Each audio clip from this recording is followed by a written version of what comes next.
Like,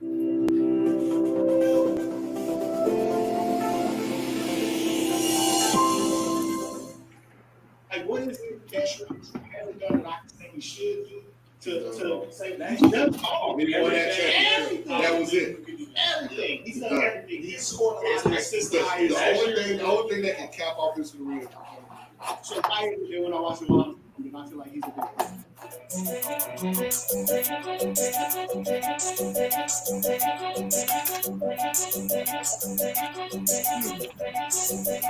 time I watch him play, I feel like I'm seeing something. Like I'm seeing something that I'm not gonna maybe not see again. I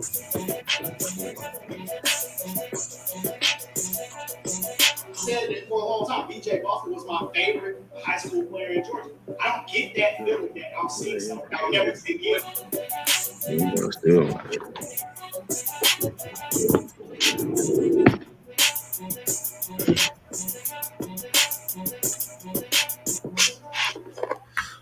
It's the Love of the Game podcast.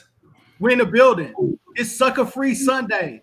Y'all already know what we do. Y'all already know what time it is. We here to restore the vibe. We here to bring back that feeling. You know what it is. You know the vibes. Y'all understand what's on here. Y'all see the screen. You know what's going down. You know what's going on. We told you that we were going to. And here it is. We're the only podcast in the city that can have such illustrious guests. We're the only podcast in the city that can pull off this interview. Don't doubt us. Don't ever question us. Don't ever, hey man, just sit at the throne and enjoy. That's all you got to do. Just come, relax, get your popcorn ready, and y'all already know how it's going down. Hey, have y'all noticed Andre talked through the entire intro? The whole he talked through he talked like the first 5 to 10 minutes. That's a bad point guard. That is a great point guard. I'm setting the tone Hey, for the that's a whole lot thing. of dribbling lock. He's just dribbling out the clock. Listen. Hey, I know Brewer ain't gonna recruit you. The team goes as the point guard goes, dog. I gotta establish the tempo, man. If I come out flat, y'all might come out flat, dog. We can't take no chances. I'm gonna give you the next 3 quarters, like that one time Andre was having his microphone issues. Huff tried to get me to start it off, and I was like, nah. Well, I let Huff do his stuff off. He's got it. He's got the 4 E's: energy, effort, enthusiasm, and emotion. You know what I'm saying? Coach. That's what you look for, the 4 E's: energy, effort, enthusiasm, and emotion. He got it. Hey, Coach, they be giving me a hard time, man. They be every episode, they giving me a hard time, man. Coach, you the first person that gave Mondre a compliment on this show. I guess I'm old school. That's what old school coaches look for. Hey, that's what happens when you in your 20th season, man. Coach understands the finer things, man. He know how to appreciate the little stuff, man. You know what I'm saying? Man, it took him 20 years to get on the show, though. He must have been in the studio. He's been in the studio. Yeah. We got him on the live stream. So they have him on the studio. Hey, Coach, they're gonna be on your head. They've been waiting for you, man. That's okay. I know. I'm the sacrificial lamb today. Bring it on. Hey, for everybody that doesn't understand what a monumental day this is, we're gonna get straight through the intros. Huff in the building. What's good? What's good, man? Happy Father's Day to all the fathers out there listening to us. Mondre to you, Coach Brewer to you. Happy Father's Day. Bryce and Locke, I'm not gonna tell you that because I know y'all not ready for that yet. Nah. I don't know, Locke. Locke been out in the streets. I don't know, Locke. What's going on? Did y'all see that Lori Harvey meme? And she was texting Future, and she was like, "You ain't make me a father yet." That's probably somebody sent that to Locke. Hey, Locke might have got an ultrasound text for Father's Day. I don't know. I got a couple stepfather texts, miss. Hey, Locke will coach, and I'm not gonna put him on the streets like this, but Locke will coach 3rd grade rec league. You crazy? Chill out.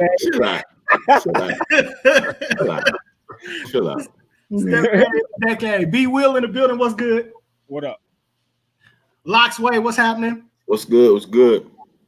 Hey man, and we got none other in his 20th season as the head coach at the Harvard of the South, one of the most celebrated, one of the most well-known HBCUs, one of the most well-known colleges, period, in the country.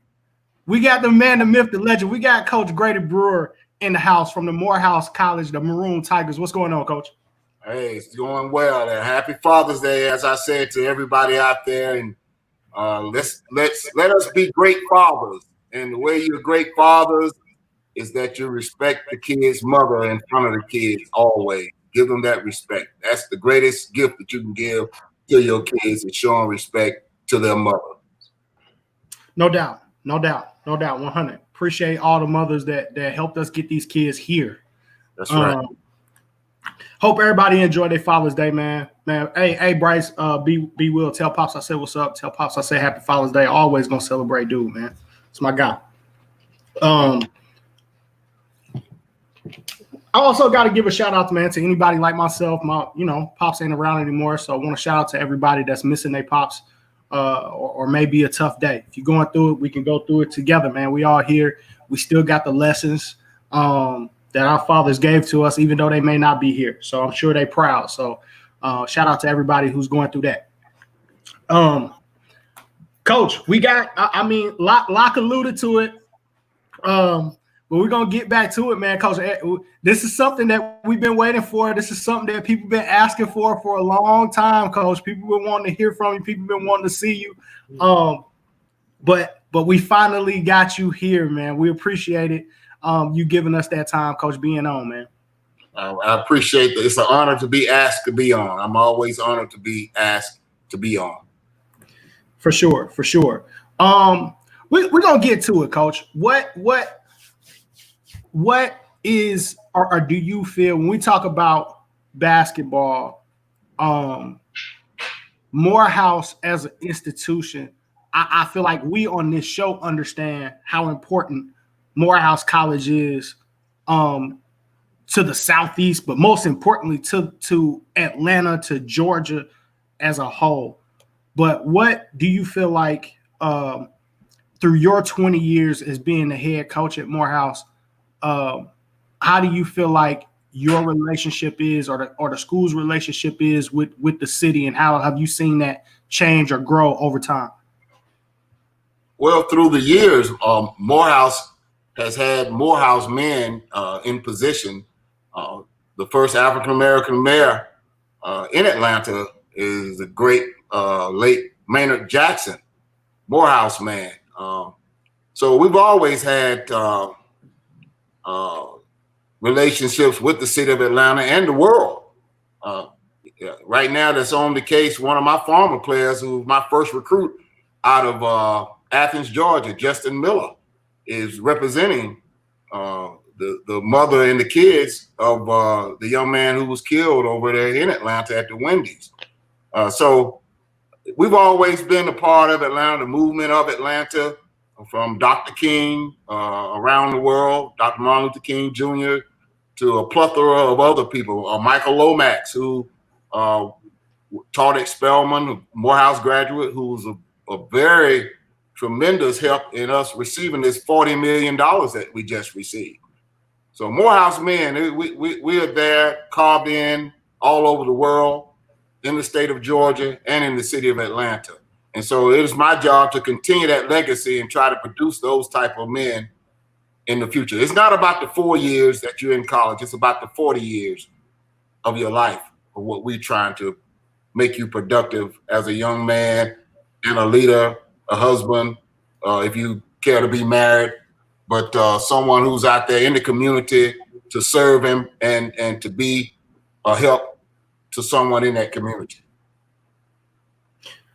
Coach, is somebody who, I'm a transplant, so not originally from Georgia, from Louisville, Kentucky, and had no idea. I didn't know anything about the HBCU experience, wasn't really exposed. I know a couple people that went to Kentucky State, but when they went off to Kentucky State, it was like they disappeared. I didn't know anything about what happened, and I got introduced to HBCUs once I got to Atlanta, but I immediately felt like the brotherhood and the support from people that went to Morehouse was something different. It was like you may not know somebody, but if you called them and you needed help and you went to Morehouse and they went to Morehouse, it was like an automatic thing, like they were automatically gonna help you.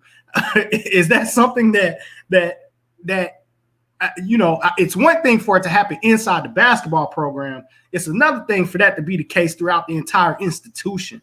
Like, how do you guys develop that type of brotherhood at a school? Well, you got to understand, I went to South Africa last year, and coming back, I really didn't realize until I came back from one of the largest continent on the earth that the only African-American school, all-male school for higher learning is Morehouse. That's huge. And so I can tell you some great stories. First of all, I was in school with Spike Lee. As you see, I have his 40 Acres and a Mule hat on because that's the name of his company. But he was a little kid back in the 70s when I was in school going around saying he was going to be a movie producer. And back then, nobody ever thought of you being a movie producer or doing those types of things. But he constantly said he was going to be a movie producer. He would always come in with his hands framing the situation of whatever. And Google him now. He got over 35 movies, and he just put out one, Five Bloods. So Morehouse, the grounds of Morehouse for African-American males, those grounds are fertile for you to do and be whatever you want to be in life. And that brotherhood is created by men all over the world who come together for one common cause, and that's to serve your community. That's to serve. Dr. King said, everyone can be great because everyone can serve. And so I think the thing of service comes into play when it comes to Morehouse.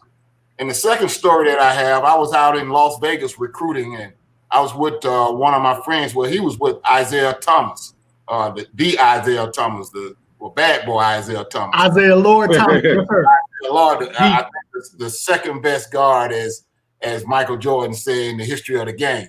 And we were out in Vegas, and he was with Carl, and Carl came up as Morehouse dapping each other up, and Isaiah said, wait, man. He said, man, let me tell you something. I am so envious of you Morehouse guys. He said, Carl, everywhere I go with Carl Bell, and Carl Bell was a teammate of mine. I think at one time he was the second leading scorer in the history of the school. He said, everywhere he goes, and he goes to a Morehouse guy, it's like they never missed a beat with each other. He said, listen, I won the national championship in college. I was the MVP.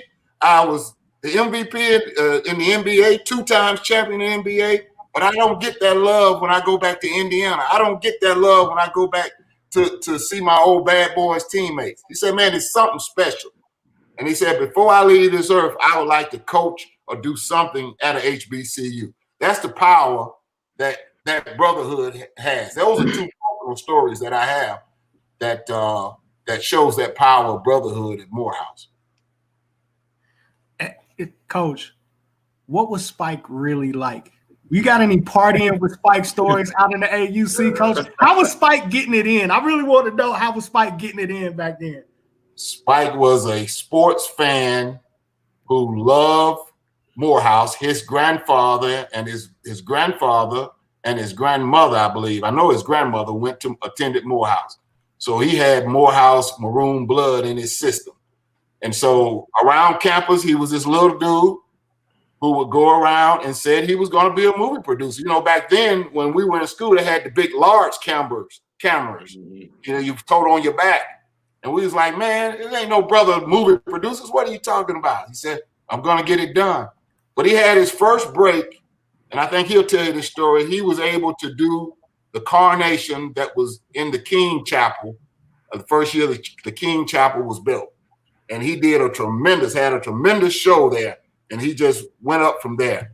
And he really had a lot of women around him. Here we go. All the women wanted to be in the movies. So he had a track of women. So if you kind of just follow him, you follow the women. Pick up the crumbs that Spike would leave with the women on film. I remember one time, I think the Capitals tried to jump on him, because he had some of their women and stuff. So we had a great time in school. He was a very good softball player. Over where the new stadium or the football stadium, there used to be a Ponderosa steakhouse there. This is how old I am. I'm telling on myself. Man. Yeah, I never heard of Ponderosa steakhouse there. I remember those. those. Down because we were over there eating all the free food. And there was a Dairy Queen up on the hill. But anyway, Spike formed a softball team. And he was the general manager of the softball team for Spelman and Morehouse, and so we would play softball off season with him. So Coach, what you're saying is you might have been helping Spike hold that camera, carry that camera around some days just to, you know what I'm saying, stay on the scene and make sure everything going all right. Absolutely, no doubt. No doubt. Like I used to tell him, just let me pick up the crumbs. I just need some crumbs. That's all. But yeah, he was very involved in Morehouse, and he was very involved with sports. He would always come to the games. I was actually in school days, his first move, and if you go look at the character in school days, his name was Grady. Grady Hodges was his name of the character. Hodges is my roommate, LB Hodges, who's my college roommate. So that friendship started back then. It still goes on now. I recently texted him and told him how proud I was of his movies. And that's the Brotherhood of Morehouse. Mm-hmm. Great film, The Five Bloods. If anybody hasn't watched it, that is a great film. I enjoyed it. It's tough to make a film that's almost 3 hours long, 2 hours and 30-something minutes long, and to keep people locked in and interested. But it didn't seem like it was that long. It didn't miss a beat, man. It didn't miss a beat. It was great. It was great. Well, he's a legend. Spike is a legend. He's a legend, a living legend. Because all of his films, as time go on, like for instance, Do the Right Thing. Yeah. The song Fight the Power. That's still right now they're playing that song, when you go out here to rallies and everything. So he is truly a living legend in the movie industry. And your kids should watch, and you all should go out and watch his films because all of them have some type of meaning to it that could help us in the future. For sure. Coach, I want to stay with this Spike thing for a minute. Spike has a wonderful relationship with the New York Knicks. But Coach, y'all got a Knick out there. I want to talk about this, Coach, because we got a lot of parents who watch this show who just don't believe that, number one, you could go pro from an HBCU, but that you could go pro from a Division II school. Let's talk about your relationship in the pro circles, but specifically with the Knicks and about a couple of guys that have gone on to do great things in a basketball arena from Morehouse. Well, it's all about relationships. Basketball is all about relationships, and Cabral could tell you that. Coach Huff could tell you it's all about relationships. And so we formed those relationships with people over the years, and now those people were players at one time, and now they become general managers. They become scouts, and so you tie into those relationships. Basketball, it really doesn't matter what school you attend. I keep hearing all these young guys talk about going one and done. But here's the thing. If you are good enough, if you can play the game, if you bring that wow factor to a professional team when they come out and see you play, they'll get you from high school. It doesn't matter. Guys now in the NBA who come straight out of high school, private schools. I mean, it doesn't really matter. You have to, first of all, make sure that you give that pro team a wow factor. Make them say, wow, I got to have this guy on the floor for entertainment, because that's all NBA basketball is entertainment. And so it doesn't matter. You go to HBCU, for instance, I can go back and name guys who've been put in the Hall of Fame that were from HBCUs. Earl the Pearl Monroe. I remember seeing Earl the Pearl Monroe when I was 10 years old come to Morehouse. They used to have a classic at Morehouse, and they would bring all the HBCU schools and played in Archer Hall. And Earl the Pearl, the story I have on him, I was a little kid. He was over there with Big House Gaines, a legendary coach at Winston-Salem State. And they were saying, this guy named Black Jesus is coming to Archer Hall. And so I was like, I want to see Black Jesus. No doubt. Because I hadn't seen Jesus in the real. So they got a Black Jesus? Where is he? So there he is over there. Earl the Pearl Monroe. He sat on the bench doing all the warm-ups. Never got up until the last 14 seconds. He got up, took one shot, made the shot, licked his finger, went down, and in that game I saw him play. I can't remember exactly who he played. He scored 47 points. 47 points. Earl the Pearl Monroe averaged 45 points a game for Winston-Salem State when he was there at Winston-Salem State. Sheesh. I just said 45. I brought him in about in year 2002, 2003 to my team to speak. And the three-point line wasn't as prevalent at the time, but it was there. And they were asking, how could you average 45 points a game if you don't have a three-point line? He said, you guys don't understand the game. I would get to the elbow extended, that means free throw line extended. If you sag off of me, I was so prolific, I was going to make the shot. If you got up on me, I was going to go around, you was going to foul me, I was going to get 2 free throws or and one. He said, that's fool's goal out there, the three-point line. He said, you got to make your living in the paint. And so I saw Earl Monroe score 47 points a game, average 45 points a game. He played with the New York Knicks, the last team, Spike Lee, that the New York Knicks won an NBA championship. We had to have my boy and my home guy, Walt Clyde Frazier, on the team from Atlanta. Okay. Best dressed in the business. Best dresser, the best speaker in the business, Clyde Frazier. I happen to play with his brother at Douglas High School here in Atlanta. But those guys were Hall of Famers. Also, who was on that team was the center from Grambling. Slipping my mind now. Willis Reed. I come up to Wow, I didn't know he was a Grambling grad. Yeah, Grambling grad, Willis Reed. And I come up to a later day, Ben Wallace, who played for the Detroit Pistons on that 2004 championship team. We played against Ben Wallace when I was an assistant coach with Harold Ellis. We played him in the NCAA tournament. He was a skinny guy. He's not really 6'9", he's 6'7", and he really made a wow factor by getting on the weights. And he ended up making $11 million playing for the Pistons, and he played on a world championship team. So it goes back to, it's not about where you go, it's what you do when you get there. Mm-hmm. And if you are great and you're playing at a HBCU, well, you're supposed to average 45, 35 points a game. I mean, when Tyrese Walker, when the Knicks came to see him play, he scored 47. That's what you do. So I would like to invite all the top players. I know Coach Huff does a great job over there at his school, and I know guys think that they think the ice is colder at the PWI. I mean PWI, but the ice is not colder. Ice is ice. And I think in the long run, you're going to have a better education and a better opportunity. If you go look at it, in the long run, those guys who play in the NBA, they come from HBCUs, Jerry Rice, Willis Reed, Monroe, they stay there for 15, 20 years. So you can get it done. You know, there's Tyrese out there playing. He got it done at every level. His first game, we played against LSU. He played against some of the top talent in the country. And you could see that he would deserve to be on the floor. In 2012, Andre Nelson, he played up against Anthony Davis. Now, they beat us like we stole a government mule.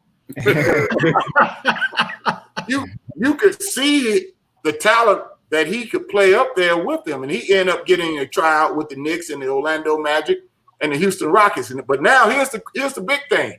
He's a lawyer now. He's a lawyer, and he's going to probably be an NBA executive right now. Because when he went and interviewed, and this is what HBCUs do for you guys out there, he went and interviewed for the job. They said, yeah, you're a great player, and you probably will play pro ball. And he did.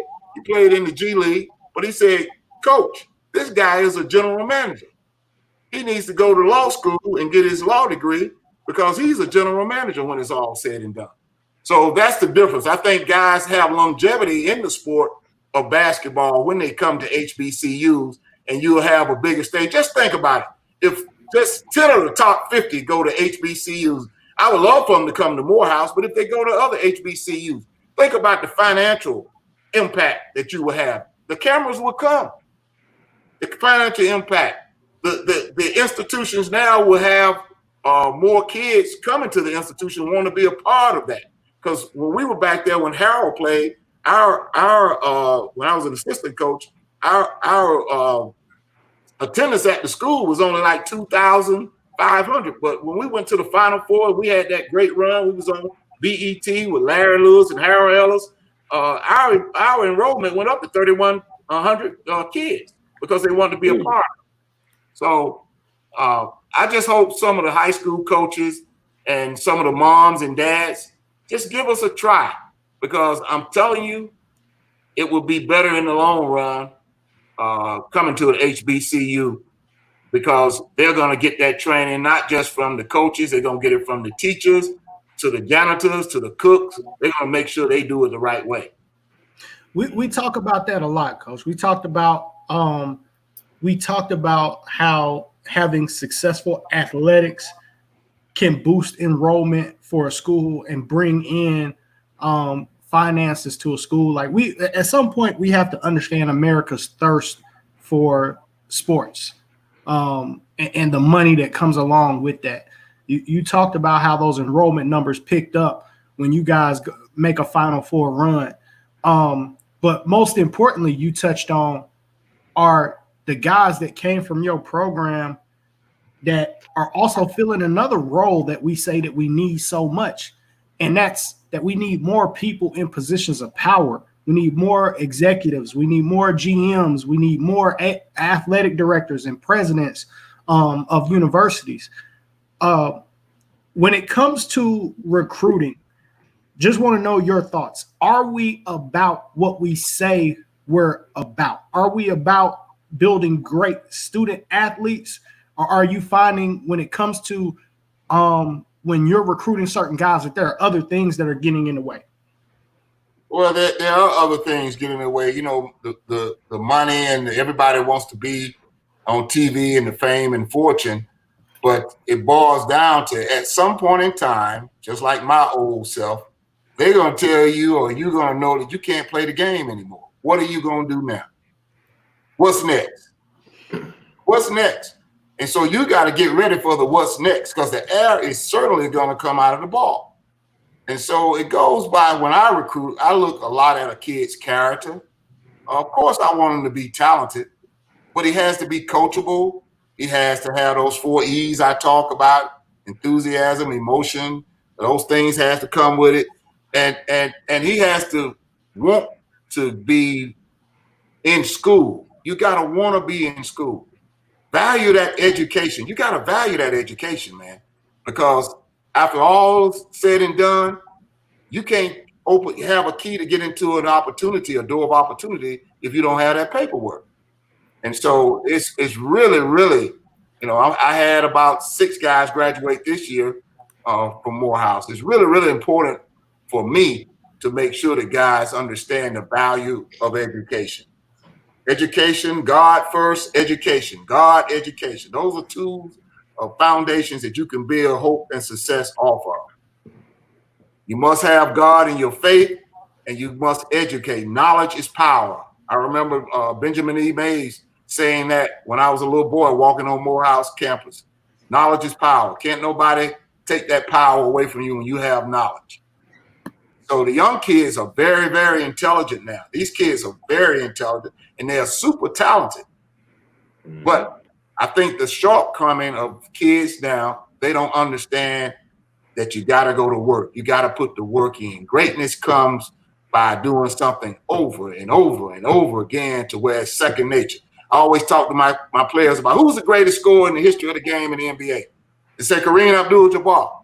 I said, what did Kareem Abdul-Jabbar do? He did the sky hook. I said, that's right. Everybody in the heavens and the earth knew when he came in the gym, that was what he was going to do. How did he get that? And how did he become the leading scorer in the history of the NBA? Because he worked at that craft every single day. Nobody else, born nor yet to be born, can do it any better, man, as Dr. Benjamin E. Mays says. So that is what you have to do if you want to play at that level, or you want to be an architect, or you want to be a filmmaker like Spike Lee, or you want to be in the front office of the NBA such as Harold Ellis, or you're striving to do that, or be the best lawyer in the world like such as Justin Miller. You got to put the work in. And I think a lot of our kids now don't understand you got to go and put the work. You got to go hit the ground and do it every day. For you to be a pro right now, you have to put 6 hours a day in basketball. 6 hours working at that craft. You got to be peculiarly different. People got to think you're crazy, but you're crazy like a fox. That's the way you're going to get yourself in the pros. Hey, Coach, that sure lines up. We had a conversation with Phil Handy a couple of days ago, and he kind of mentioned the same thing. People were asking him what was different about Kobe, and he said the thing that was different about training Kobe was that Kobe, when he worked out Kobe wouldn't allow him to move him to a bunch of different spots on the floor. He's like, nope, I'm gonna stay right here. And Kobe might stay in one spot doing the same move for 45 minutes. And I want to master this one spot on the floor. And that took me away. But it reminded me of Tyrese Walker. Watching him, I used to come in y'all gym. And every time that I would come in the gym, Tyrese Walker was in the gym. Sometimes I would come and he would be drenched in sweat, asleep with a basketball on the back of his neck. He would sleep. And in the middle of our workout, he would wake up, stretch, back to work. You have to do it. It comes being great in the game of basketball comes by two things: muscle memory, doing it over and over and over again, and then knowing what you can do and when you can do it. Don't do what you can't do. A lot of guys do what they can't do. I don't need to see you do what you can't do. Show me what you can do and be great in what you can do. So yeah, Tyrese was part of that, and all the guys who are great, and Larry Lewis, who played with Harold on that Final Four team at Morehouse when I was an assistant coach. He had the privilege of being an assistant coach with the Lakers during the last part of Kobe's run as a player, and I told him to talk to my team about Kobe, and I said, tell them, because I don't know, tell them what Kobe does, because you work him out every day before practice. And he told them that this is what Kobe does. He comes in, he daps everybody up. Hello, how you doing? Good morning. He goes an hour and a half on what you said, getting to his spots, doing what he does. And then after that hour and a half, he says thank you and he leaves. Don't talk to anybody, but he's working at his craft. And if you want to be a pro, that's what you got to do. These guys will be in there practicing. They go get on their phones, sit down. You got to put that time. It don't have to be long. You don't have to be in there long. You can go in there an hour or 45 minutes and you just go hard, because if you go hard, you can't go long. But if you go long, you're not going hard. You stand in there 3 and 4 hours, but you can stand there 45 minutes. And I'll give you an example. There's a guy named Greg Grant who played back in the old days. He played for Morris Brown, 5'7", 5'7". He came to me when I was at the assistant coach in Washington High School, had a guy, Elmore Spencer. He said, how can I make the pros? I said, you got to put 6 hours a day in. I said, you got to get up in the morning, run 3 miles. You got to do 45 minutes of defensive slides.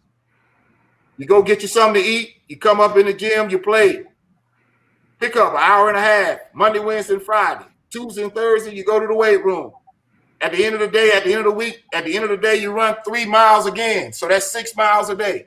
This kid, go Google him. You guys Google him. He was 5'7". He played in the pros. He was scoring 50 points and 20 assists in the summer league, and they had to put him in the pros. He played with Philadelphia 76ers, with Manute Bol, Charles Barkley. Look him up. What's his name, Coach? His name is Greg Grant. Greg Grant. He's out of New Jersey. He ended up leaving Morris Brown and going to Division III school up in New Jersey. But this guy was 5'7", the game of basketball was invented to get up and down the floor. So nobody could stay with him because he ran 6 miles a day, 7 days a week. Got to do your Google. So my light skin, go to your Google. My light skinned brother from Douglas County, I think he's from Douglas County, Cam, has mentioned that you have had a conversation with trainer on the Lakers staff, Phil Handy. Yes. Who was on that call, Mondre? Because I wasn't. Hey, I got put on, so I ain't even like I'm connected like that. You see how he does? You see how he does it?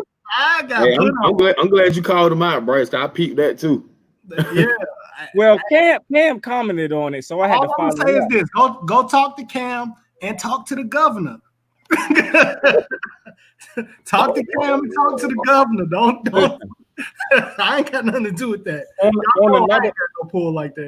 On another note, I might have if the intramural team had a top 10 list at Morehouse all time, I might be on that top 10 list. Hey, Bryce, you're gonna be arguing with Brandon Banks about who the best intramural. Oh yeah, you gonna be arguing with B Square. Brandon Banks don't want nothing to do with me.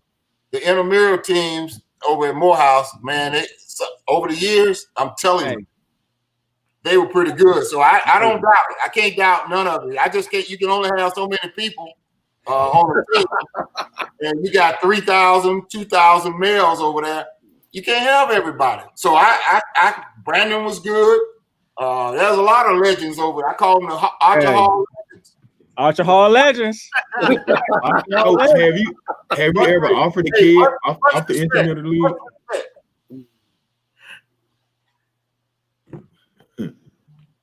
Go ahead, Locke. No, I said, Coach, have you ever offered a kid just watching him in the league? Larry Lewis. Larry Lewis. Hey, there was a dude ever to come out of Morehouse. More recently, Adderley, kid who played for me. I just talked with him today. So yeah, there's been plenty of them come out of Archer. Yeah, there was a dude when I was there what 04 to 08, and he was nice. He was getting buckets at Archer Hall intramurals, and he made the team next year. I can't remember his name at the moment. I think it was like Brandon or something like that. Light skinned dude. Yeah, it's a lot of kids I've got from Archer Hall because I mean it's really competitive.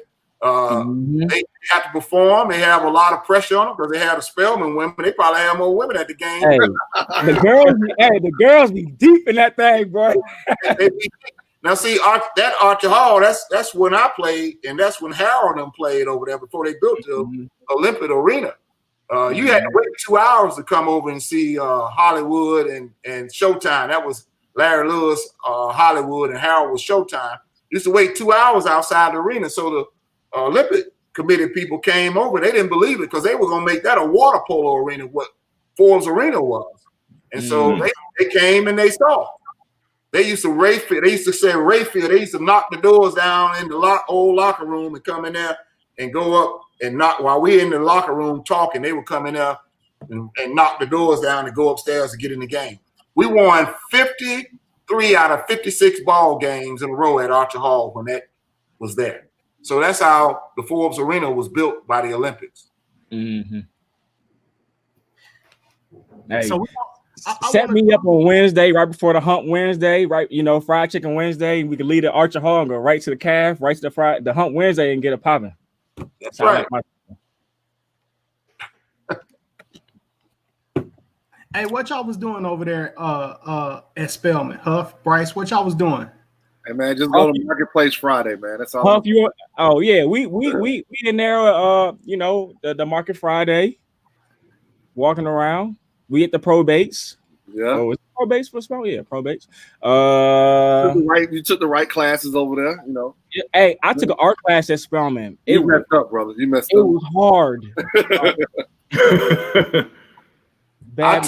I took ballet at Spelman. Smart man. I had the boys come over. They had a reason to come over. They would laugh at me. But Julius Irvin, he said he took modern dance and it helped his jumping and his balance. So I was going 5. Julius Irvin has always been one of my favorite players. So he was my mentor back then. So I said, I'm going to do what Julius. Because if he can jump like that, I can at least get up and dunk, you know. So I would go over and take the modern dance over at Spelman, but I would have my entourage of guys come over. And they said, we over here to see Grady over here do modern dance. And so that gave them an excuse to go over there and pick up a couple of honeys. Hey, Locke, I can tell you. Our beautiful Spelman sisters and our Clark Atlanta sisters. Like I can tell you a story about Mondays. We didn't have a cable in the dorm back when I was there. We didn't have cable either. We'll go to Spelman on Monday to watch Nitro and Raw. Yep. Right there in Lower Manly, they had that big TV. There you go. You already know. Pull up. Just chill. Hey, Locke, they wasn't putting in no work like that, dog. They weren't putting. I don't believe Hump and Bryce was putting in work like that, dog. Hey, don't speak for me. Sure. I was good. Hey, Coach, so we're gonna take some questions from the live chat. We got a couple. We got Cam Daly on here asking about the type of guys that you recruit in the metro area. That question comes up a lot, Coach. Being that you guys are a local program, guys want to see you guys in our local gyms. What type of guys are you looking for locally, and what traditionally, how often do you guys recruit in the Atlanta area? A lot of people, this is the saying on me, and I know it. They said, Coach Brewer don't like nobody from the north. he only gets players from the south, or he don't like northern players. No, it's not that I don't like northern players. It's my budget, which is only $1,000 of recruiting, only going to take me so far. And so to answer your question about what I look for in Atlanta, just think about it. The players that have excelled from our program been from Atlanta, basically. Harold, Tyrus, Brandon Childs. All those kids were from the Atlanta area. I don't care where you're from. I had a kid on my team my first year of coaching, Marshall Lizo, white kid from Plantation, Florida. We were over in Miles College, and we were playing over in Miles, and he came over there and he said, Coach, they calling me I'm gonna use the C word. And so I said, I tell you what you do. I put my arm around him. I said, you put that ball in the hole, they're gonna say that C word can shoot. And that's what he did. And that's what they said. So it don't matter to me. I don't care what color you are. I don't care where you come from. I want you to be someone who have a passion for the game. I want to see you have a passion for the game. If you have a passion for the game, then you got my attention. And then I want to see your humbleness. The first thing I look at as a coach when I go watch a kid, I watch a kid, his interactions with his coach. If he doesn't look his coach in the eyes, that tells me a whole lot about him as a basketball player. When his coach is talking to him and he's looking all up in the stands and looking away, that's the first signal that they can't really play for me. And so a lot of great talent is out there. Like I tell you, New York player, one of my favorite New York players who was similar to Tyrus, and I always tell Tyrus he was just as good, Darius Wade. Name is Darius Wade. He was the black college, if you go Google him and look him up, he was a black college All-American or All-American at Morehouse my first year there. And he was from New York. Well, New York players either going to take you to heaven or hell. They ain't gonna hit the queen. Wow. They're going to take you to heaven or hell. Like Kenny Anderson, he took Georgia Tech to heaven. Darius Wade, he took me to heaven. But you had some that'll take you to hell now, so you got to be careful about that. So I don't really care about where you're from. I like good character guys and guys who want to do the right thing and guys who have a passion for the game. And you're coachable. You got to be coachable because at the end of the day, you're gonna be told what to do in the game at some point in time. If you're a starter for 4 years at Morehouse, when you go to the pros, you probably won't be a starter. And so you got to learn how to take instructions on what the coach wants you to do, and you got to be a team guy. You got to be a team guy. You got to be a guy who cares about his teammates and cares about his coaching staff. Coach, go ahead, yeah, you go. No, go up. Coach, do you think it's easier now to recruit the Atlanta player, or back in the day with Michael Harris and guys like that who played on the team out of Mays High School? It's easier back in the day because the educational system in Atlanta public schools was a little bit better. Those kids were stronger academically for Morehouse. Right now, it's very difficult for me to get kids in the city of Atlanta because of the academic failures that they're having in the Atlanta public school system. Not to say all schools are bad, but I have to go to Gwinnett and I have to go to Fayette County where the school systems are strong. So to answer your question, back then, getting Michael Harris, strong basketball player, good basketball player. I think he's the 5th leading scorer in the history of Morehouse, and strong personality, a leader. Also, Mustafa Davis, he came out of Mays High School. Dr. Mustafa Davis, he's now a medical doctor, and he played for us on a NCAA team back in '95. So Richard Winfrey, those guys. So yeah, it's easier back then. I think I got to go outside the outskirts to recruit now. But, I can't get everybody. I love to have as many Atlanta guys right now. I think my roster now is filled more with Atlanta area guys than ever before. And, it's by design, but then again, it's by me having the money to be able to go to Las Vegas, be able to go to Florida to recruit. My budget is very short in recruiting. So, Coach, you talking about your two kid. Mm-hmm. Oh, so you just recruited 2 kids out of Atlanta, Makai Cameron and also Wiz out of McDonald. Talk about those 2 kids. What made them special for you to offer them a scholarship? Well, my assistant coach, Harold Clay and Douglas Whitler, they did a lot of the legwork on those 2 guys. And, they've been around my program. They know exactly what we want. They were very high on them. And so I think they will bring the experience being at prep school and their talents. And they're good young men. They're good people. And I think they fit that Morehouse mold. There are other kids out there that we've offered. And so we just got to keep it going. I want to build. I don't have very long in this business. Where Huff will be the coach or somebody else. Let's go. Let's go. And he's deserving of it, and there are others out there deserving, but those are guys who I got to pass that baton to and come up and take it to another level. But before I leave, I want to at least get a run at a national championship in Division II again. There's only been 2 teams, one team that have gotten to the Final Four in Division II in the history of the SIAC. That's Morehouse, 1990 team. Another team went to the Elite 8, Alabama A&M, at one time when they were in our conference, and Tuskegee did it maybe about 5 to 7 years ago.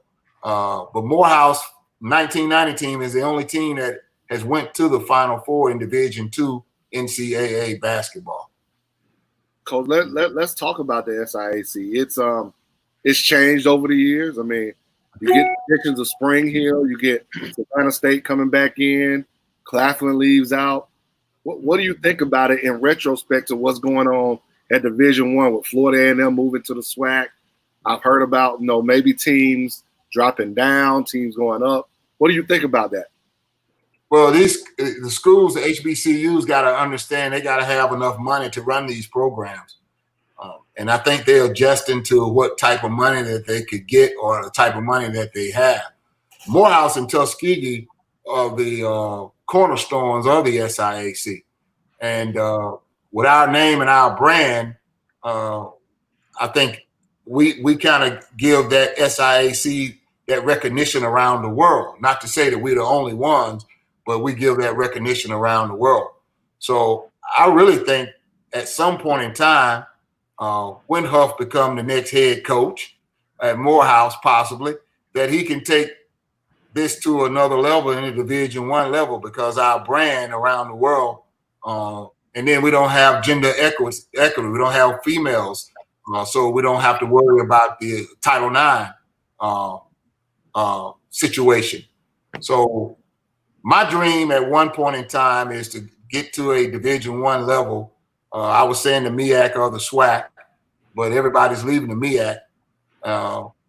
But the SIAC, it'll be stronger. They're adding more teams to it. I think they're trying to get Fisk University in, Edwin Waters, and some of the other schools. They're trying to make it a super conference, and the commissioner is doing an outstanding job of trying to expand the conference.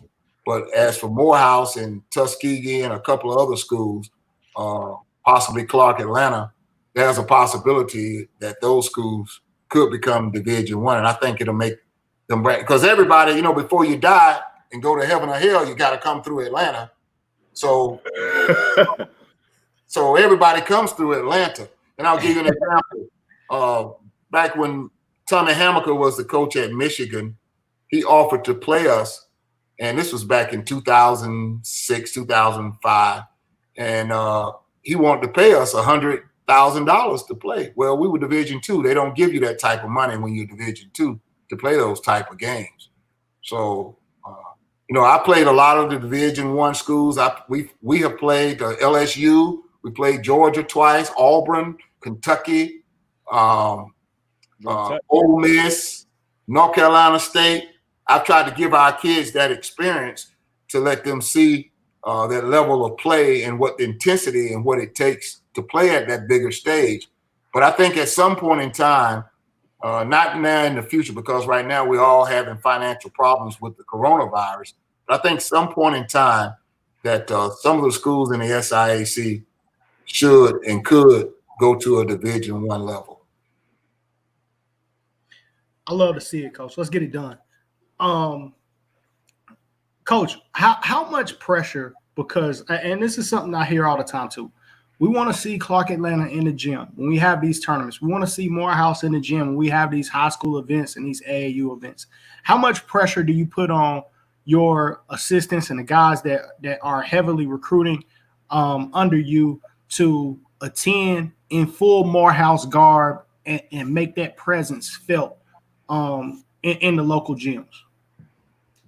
It's not a lot of pressure. I mean, here, once again, your coaching staff, basically, I have one full-time assistant. And so there's a lot of things that we don't have, and I'm not making any excuses. I want to be, and I should be. I should have been in a lot more places than where I have been, because I've missed out on talent to let talent go. And I admit to that. I mean, I can only do so much. It's only one of me, and I can only do so much. But this year with Coach Clay and Coach Whitler, I thought we were more present in that area this year, the last 2 or 3 years, than we have been. And it shows by the recruiting that we've done with the kids in this area. So it is a lot of pressure. I'm from Atlanta, and you know, I love my Atlanta brothers, but they're good players all over the world. AAU circuit, they come from all over. Yep. And you know, Brandon be on me all the time about getting the kids from Missouri, from St. Louis. I know St. Louis players can play. He want them Brandon Bill kids. Yeah, but you know, I can only do so much. A lot of times the problem comes with their academics. See, and that's what a lot of kids don't really understand. Morehouse wants kids who respect that classroom and who are looking to get a education and who's going to work to get that education. And sometimes those kids who are good on the court hadn't done the groundwork in the classroom. So a lot of people say, well, why you didn't recruit this guy?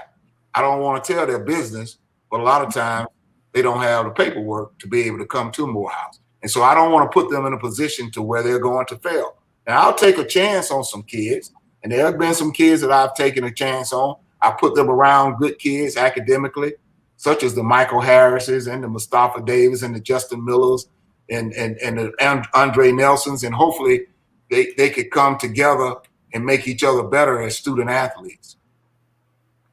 No doubt. Coach, I'm trying to keep up with all these questions in the chat. We're gonna keep going. They rolling in. They go hard today, yeah.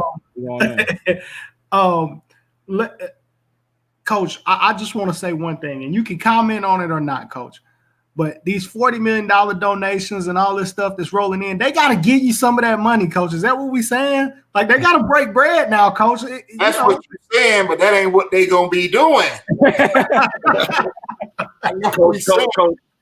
Coach, you got to keep it real and tell them, the ebbs and flows of 4 scholarships to 8 and back down to 4. You just got to keep it real with them now. I just told you the story of playing Kentucky. I had 4 scholarships. Everybody, they wanted to fire me after that game. They didn't know that I played that game because Calipari and myself agreed. He saw my kids dressed up at a Ebenezer Baptist Church down there because they had a thing with the Flight of the Black Athlete. And he said, man, I'm so impressed with your team. I like to take a picture with them. I said, you take a picture with my team only if you give me a game up at Romp Arena. He said, you got it. You got a deal. Well, that's the reason we played. We had 4 scholarships during the time, and 2 of the guys were hurt. So I went in there with my Archer Hall legends and my boys, and they beat us like we stole something. But guess what? That experience was just unreal. We've only had 1 season below 500 since that time. Wow. So those kids understood, and they brought that energy to the next generation of players. And so we try to recruit at that level. But, it's a whole lot of stuff. But I don't think that $40 million is going to come to athletics. I'm just being real. It's going to go to the academics of Morehouse, which is what Morehouse is there for. I'll never forget Dr. Massey. I love him to death, president of Morehouse. My first 4 years at Morehouse as head coach, I won 20 games. I won 21 games. I won 23 games. I won 25 games. Won the SIAC tournament the 3rd year. Was in the tournament 3 of the first 4 years as head coach. And Dr. Massey invited us over to his house, and he whispered in my ear and said, Coach, don't let this be no jock school. And I understood. Because he's the president, and I work for the president. And so it ain't nothing negative, but he has the powers to be on the board to do his job as the president. And so I wanted him to know, and I want the Morehouse and everybody up at HBCU know that it can go hand in hand. Michigan, Duke, we can do the same thing. You just have to make a commitment to it, and the athletes have to make a commitment to it. But we can do the same thing. We can be like Michigan, Stanford. We could do those things. We had a power. We're the only African-American school for males in the country. It is no reason not to be a powerhouse in sports. But 100%. But the powers to be got to buy in and drink the Kool-Aid and understand that it's a two-way thing, that you bring those type guys in, you get more of your student body to want to go commit to the school.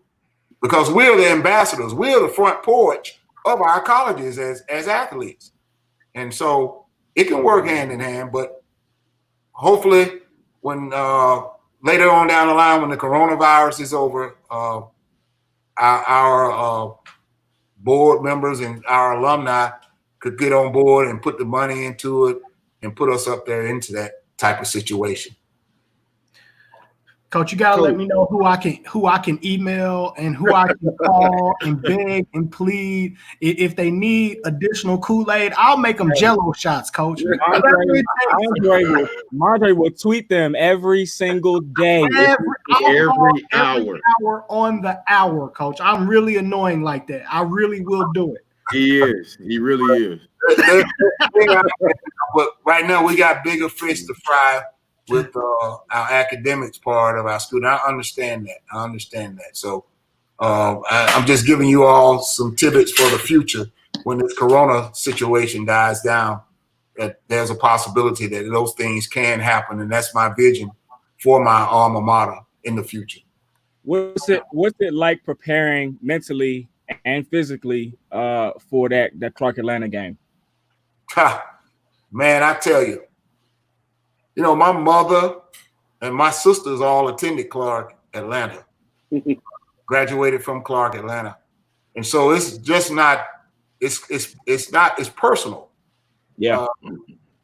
But it's a brotherly personal. It's like you going in there with your brother, and you're just not gonna let your brother beat you. And so there's a lot of pressure from alumni, a lot of pressure from the student body, and over the years, I think my record as head coach, I think I'm on top of that situation. I believe so. I think I'm on top of it. So if I'm not mistaken, I might have about 8 to 9 games up on them in my career as 20 years as head coach. But I love my brothers. Talk that talk, coach. Talk that talk. But the truth is the truth. It goes back to 40 years. Here's the thing. My year there, I went to the free throw line and won the game in 1980. So it almost was 20 years ago when Tyrius did the same thing at the same spot in that triple overtime game. It was unbelievable. And I had told them before that game that I had won the game. Back in the old days, we played Clark Atlanta. You could play the music with the band the whole game. Oh, wow. It wasn't, you couldn't hear yourself breathe because they was playing the Pink Panther, the Clark College alumni song, fight song, the whole game. But you go almost 38 years later, Tyrus at the line, he got 2 shots, he missed 2 free throws, he get his own rebound, get fouled, get back to the line, hit both free throws, win the game by 1 point. We was down by 1. So that's a grind rivalry. I enjoy it. There have been great coaches that I have went against during that time, from Darryl Walker to Witherspoon, Coach Witherspoon, to I was an assistant coach when Coach Pritchard was there. But I love that battle when we play Clark Atlanta. It's a love-hate battle. We love them, but when we get on that floor, we ain't taking no in. We taking all this out there. We taking all No doubt. Coach, question from the live chat. Would you take a volunteer assistant coach? Yeah. Our live chat gets active real quick. That's Coach. Brandon already. What you talking about? Yeah, that's Brandon. That's B Square. If they put the paperwork in, and if they have something that they can bring to the program. See, it's 3 things I tell all young coaches when they go and try to get jobs in college. There are 3 things, listen to me, young coaches, that you bring to a collegiate atmosphere, regardless of what level. He wants 3 things. Don't go in and tell them how you can develop players. Don't go in and tell them how you're a good X and O. Tell them 3 things.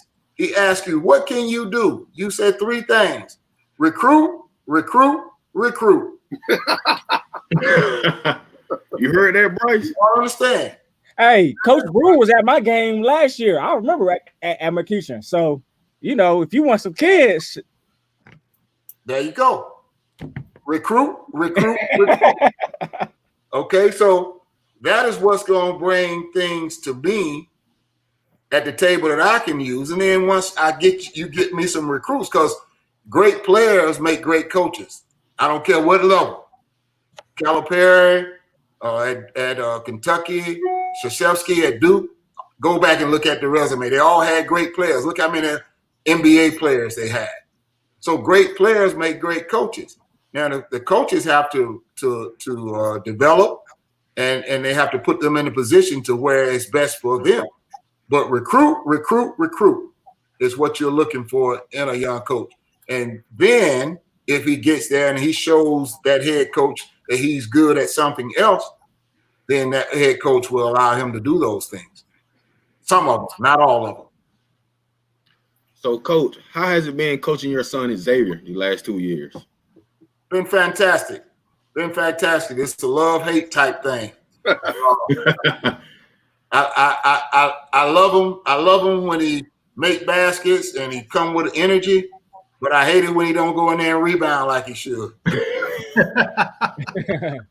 So no, I've enjoyed that coaching him, and I think he's going to be a great player once he puts it all together in his mind. I think he can be a great, very good basketball player because he has the things that they're looking for now in basketball players. He have length, he can shoot the basketball, and he can defend. He can defend basically all 5 positions. He can stay in front of people. That's awesome. Hey, Coach, I just want to ask, I know your younger son has some injuries. How's his health right now? He's ready to go. We're going to bring him up slowly. He's been released by the doctors. He just was in the kitchen eating up everything. I need somebody to keep me out of house and home. But he's doing very well, and he should be back on the scene very, very soon. Hopefully, he can stay healthy. He's playing for Sandy Creek too? Yes, he's on that team at Sandy Creek. He will be there with Jabari and some of the other guys, the team that went to the Final Four. Hopefully, if he stays healthy. Very good player, Coach. I'm going to put you on the spot now. You've been around that Sandy Creek program a lot. Uh-oh. That's Mondre's love-hate relationship with Sandy Creek. How can they get over the top? They've been right there. How can they break through? Damn. 2 words. 2 words. Jordan Brewer. Hey, he can hoop. I think he's right. That could be the difference. That could be the difference. So I'm very excited about it, and hopefully he can get out there on the court because the kid has a passion for the game, and his skill set at 6'6" is very, very good. And he just needs to be healthy, and good Lord willing, we'll get a chance to see him play this year. For sure. Kid, I've been tracking for a nice while, man. And I felt like he was really kind of coming to his own and even heading towards the top of that class. And then you have those injuries that start popping up, man. It was unfortunate. So definitely wishing him the best this season for sure. Coach, I'm scrolling through here, man. The comments coming in so fast, Coach. We have usually we usually have quite a bit of Atlanta kids watching our show, as well as parents, and they like to debate us on who has the best homecoming. And here we go. For the life of me, I just don't understand these people who just have not been to a tailgate on a Saturday.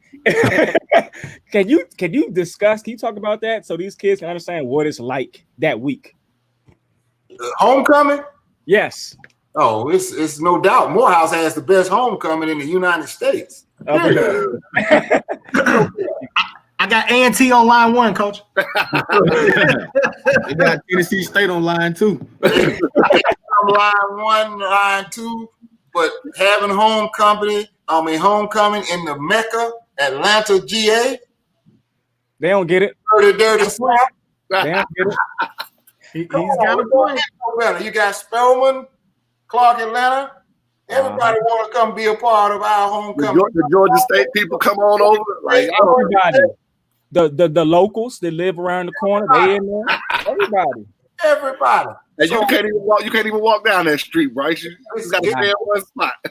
This day, it's no doubt the house, the best homecoming. You got it from me. I've seen listen to me, 35 homecomings.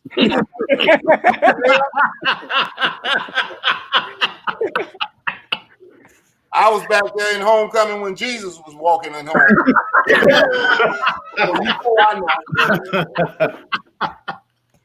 And it doesn't get any better. Right now, Morehouse homecoming is the top. In the last, I would say 7 to 10 years, it's the best, man. Thank you. The house. I knew those guys was gonna say that. Hey, Coach, so that means that love of the game can pull up to homecoming or to the Clark game, we could pull up live at the show? I know this is normally Locke's question, but I'm a big instead of having Locke big this time. we want to show up. We want to do the show live right from mid court at the gym. We want to be a part of that experience, Coach. Can you get us in? Come see me. Come see me. Don't see me. Come see me. Hey, now, hold on, Coach. Do we gotta call Brandon first, or we just go straight to you? We probably gotta call Brandon first. But Mondre, we probably need to make sure Mondre's on his P's and Q's, because I don't think he really knows how this Clark Morehouse game looks. He doesn't understand. And like, we don't want to get dude in trouble. We don't want, you know what I'm saying? Like, you can't be wearing that collar shirt like that. Hey, here's the story. Get him, Hub. Here's a story about the Clark Morehouse game. You all remember when the Hawks had the good run back when Coach Woodson was the head coach? Mm-hmm. And they had Josh Smith and all those guys on there, Joe Johnson. Yep. They would come to that Clark game at Morehouse. They couldn't get in Clark because Clark's gymnasium is very small, and they only allow their people to get in the game. But they would come to that game, and I heard Marvin Williams personally tell me, said, man, I went to North Carolina, and I've never seen nothing like this before in my life. Never. He sat behind the bench, Josh Smith, Joe Johnson, and a couple of other Pro Hawks players were there. Now, back in the day when I played, John Drew, Armel Hill, all those guys used to come over to the Morehouse Clark Atlanta basketball game. So I heard it from those guys. Now they said, man, I played in front of 20,000, but ain't nothing like this, baby. I've never seen. He said, I got to bring everybody who I know to this. So it is a great show and a great rivalry between the two schools. And I hope it continues to be that way. I hope the kids continue to support us. Huff, we're going to make sure we style your boy, Mondre. We're going to throw, you know. He got to show us every outfit. He got to lay his outfits out and let us approve it. Hey. High school. Hey, you got to be a 3X. Damn. Hey. Coach, I'm just showing up for the food, man. I'm people watching and I'm showing up for the food. Hey, that lemonade at the concession stand, you might get diabetes, Mondre. The line gonna be long as heck though. Hey, I'm like a goat, Huff. I can eat anything, bro. It's all good. It's all good. Straight. Man, Morris Brown, man. Coach Baldwin taking it back. Morris Brown? Yeah, Coach Baldwin just put a comment up. Man, we miss Morris Brown. Yes. Man, we miss Mo Brown. Mo Brown was an integral part of that AU system. Listen, back when I played, you had 2 games from each school. Morris Brown, Morehouse against Morris Brown, Morehouse against Clark, Morris Brown against Clark, Morris Brown. So you had 6 games right there in that community. And they will be packed every game. And Morris Brown brought a whole different entity to the AU Center. Whole different entity. And so I miss my Morris Brown brothers. I remember Billy Wade, who coached at Morris Brown, and those guys who back there, they had built a real nice arena before Morris Brown. It went down. And so we actually held the SIAC tournament there. And I really miss my brothers over at Morris Brown. I hope some of our brothers could come back and get that school back, because we need that school to come back in our center to help educate our kids. Yeah, that was going to be my question, if there was any chance that Moby would be back.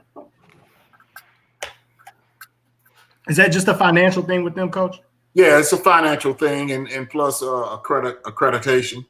They have to do the groundwork. They're working on it, but it's leaving us slowly because some of these other businesses and schools are trying to buy that property. That is prime property over there.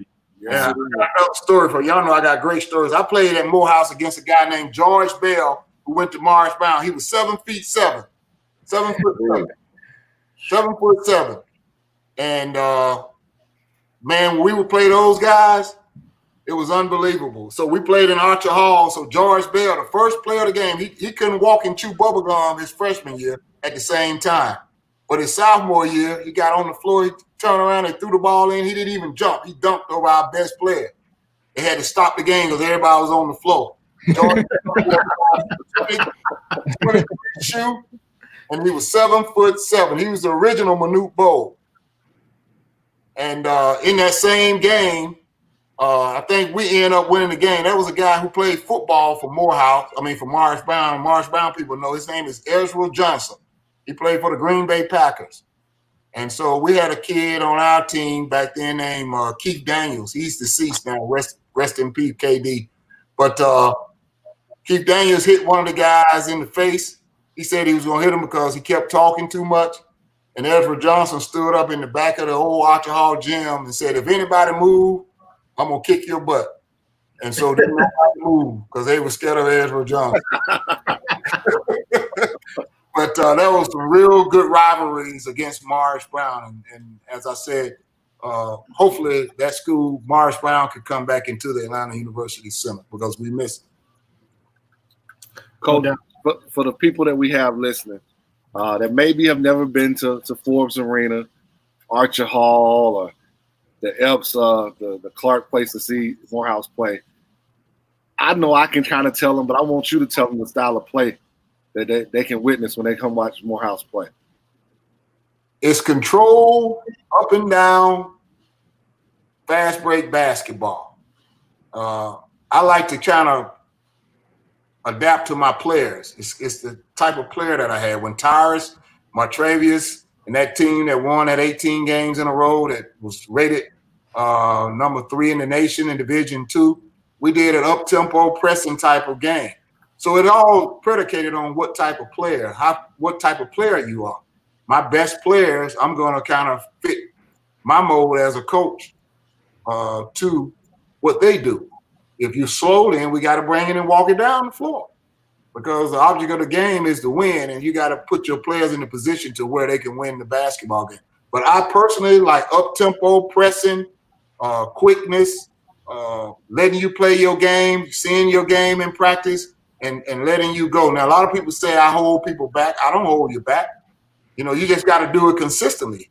And then when you do it consistently like Tyrus did and like Martravius did and some of the other guys did, you get the green light. And when you have the green light, you never miss a shot. It just didn't go in. Don't look over there at me. Green light. Green light is green light. So guys say, looking over at, don't look at me if you got the green light. And I tell you, you got the green light. So you already know. It just didn't go in. Shoot the next one. That's what basketball is all about. So we got to have fun with it, but you got to have discipline and you got to have respect for your teammate, respect for the coaching staff, and you got to put the work in. You got to grind to get it done. Coach, I got to ask this question. For guys who are willing to get their hands dirty and do the work to help Morehouse be what we all feel like that it can be.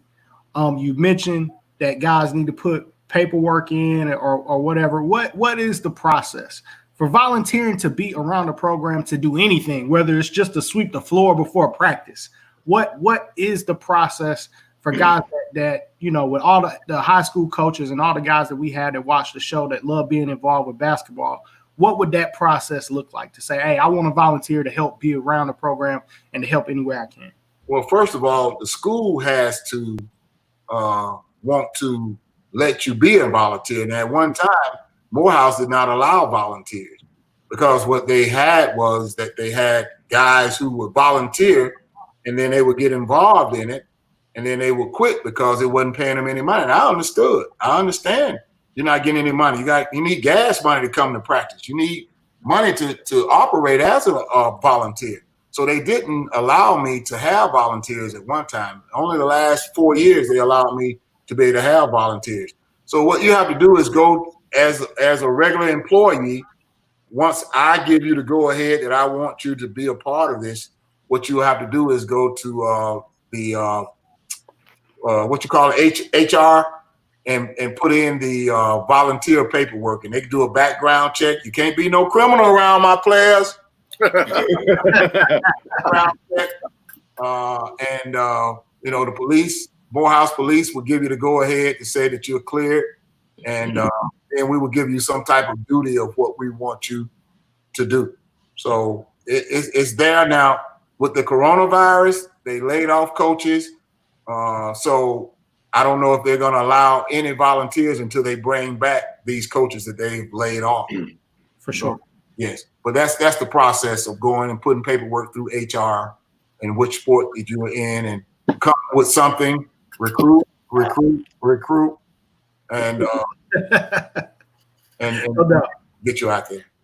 Had to ask that, Coach, because we've been having this conversation for some years, especially on our podcast about wanting kids to commit to HBCUs, wanting the community to believe in HBCUs, and feeling like that they were not just an option, but in a lot of cases, the best option for our kids. So now that there's this renewed focus on getting our kids to HBCUs, I wanted to make sure that we got that information out there. That, hey man, let's not talk about it. Let's be about it. Let's get our hands dirty. Let's do the work of supporting our HBCUs, whether it's Morehouse, whether it's Clark, or Valdosta, Albany State, anybody. Like let's be prepared to do the work. So I want to make sure to get that out there. I'm saying the HBCU, FYI. I say, is that HBCU? Hey, man, Mondre don't know, man. Mondre don't know. That's that Fern Creek. You can say Fort Valley, got Payne, Albany State. He said Albany State. I said Albany State. I meant Fort Valley. My bad. Hey, Coach, did you play against the Jones that went to Albany State? It's one of the Jones. Charles Jones played against Charles. Okay. Played in the league. He played in the league. Caldwell was before my time, who played with the 76ers. But Charles played in the league. He got a cup of coffee, I think, with the Houston Rockets. He was a 6'9" center that played for his brother, who Oliver Jones, who just passed away this year. Yeah. So I've seen them all play as a little boy. Here again, I grew up in Atlanta, where listen to me, I'm gonna give a history story. Like I like history. The Chick-fil-A is on MLK. Used to be the original Pascal's. Mm-hmm. They used to serve chicken sandwiches from there. Now, Pascal's Hotel and the Pascal's Restaurant is across the street. The old dilapidated building that we've let go down where Dr. King and all the civil rights leaders used to meet. But where Chick-fil-A is now, there used to be the Pascal's, where the Pascal brothers started the chicken sandwich. They used to have fried chicken on white bread with lettuce, tomatoes, mayonnaise, and if you wanted onions. Original chicken sandwich. So now Chick-fil-A has come in and built the Chick-fil-A place there. But I grew up in that area, and my grandmother stayed on Pascal's, which is now Pascal's way where the Catholic Church is for Clark, Atlanta. Mm-hmm. My father's mother stayed there. It used to be called Jepper Street, and that's where Julian Bunn and all of the people who were in the civil rights movement, their people stayed on the street. It was a very, very well-kept community for African Americans back then. Coach, I think I'd rather have my fried chicken on 2 pieces of white bread. I knew he was going to say I'd rather have my sandwich, dog. Filet not even that good, man. Now, see, filet is a sandwich, but the Pascal's was a sandwich. Yeah, we got to go back to the sandwich. A sandwich is your meal. You get that tomatoes and that mayonnaise, and you eat it, and you get the bread, and you drip all on your shirt. You got a sandwich. Hey, you talking Mondre language now, right? I know, right? Yes, indeed. I'm gonna have one after the show. We need to get that on the show, on the studio. Getting Mondre eat some of this HBCU food. That's what we need. Hey man, Mondre would have fell in love with Steagles, man. Steagles, Mondre would have been there every day. Hey man, y'all speaking a language I understand right now. Hey, Y'all boys ain't see the difference in me and you all. I tell Brandon this and some of the other guys and Coach Whitler, the difference in me and you all were born, I was made. That's the difference. Y'all boys didn't grow up on eating pig ear sandwiches. They used to sell pig ear sandwiches on MLK. A pig ear sandwich, white bread with a pig ear, onion and mustard and hot sauce. Hey, you eating that kind of stuff when you're 5, 6, 7 years old, you're a man. He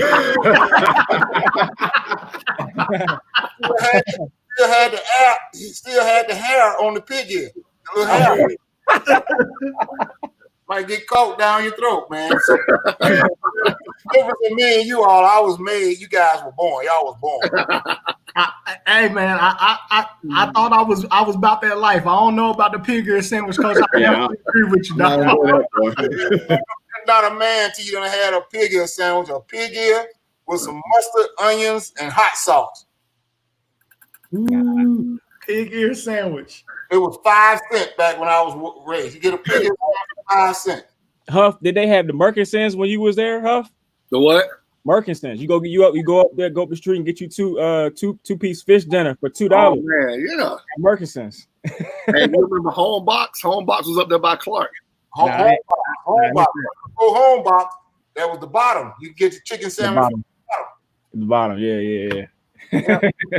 Bottom. And back then, Clark Atlanta players and stuff like that, you had to fight your way through the bottom to get. You might get the chicken sandwich, but you might have to leave it on the ground because you're fighting to get back to the dorm room. Absolutely. I definitely should have gone. I would have had to go to Mo B though, Coach, because I didn't have the Morehouse grades. So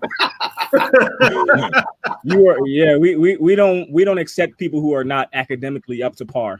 Yeah, I would have had to go to Mo B and then just slide on. Hey, Coach, one of our favorite times of the podcast, man, we try to do our part for the community and show some kids. We try to show players highlights, talk about some kids. We got a lot of college coaches that watch our show specifically for that. So we'd love to have you hang on with us. Watch some highlights with us. We'll talk about some high school players. We don't want y'all breaking no NCAA rules, Coach. So you don't have to comment on anything. But I gotta be careful because they got these NCAA rules and we're still in a dead period. So I got to be careful on any type of comment about any kid. I can only say I like them and for them to come to Morehouse. I would love it. You say anything else, they're going to call you to the carpet. And I don't know who's all. I know y'all probably worldwide. Y'all probably over in Mexico, Maine.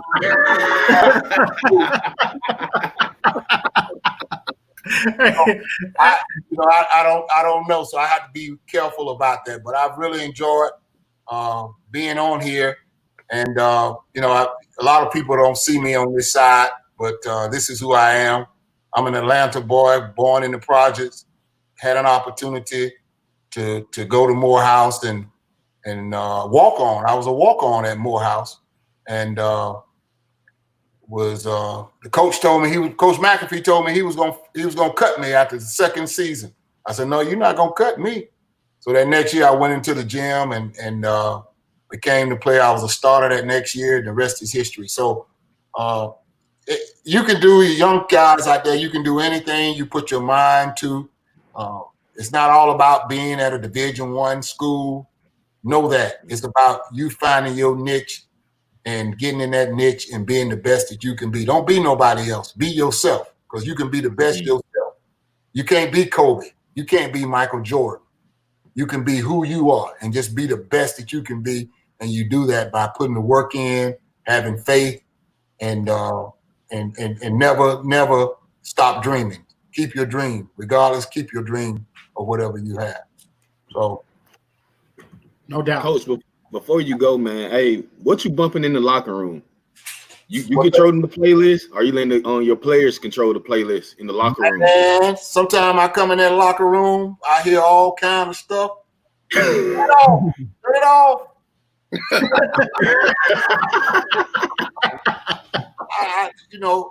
I try, man, but sometimes I just can't roll with what you millennials and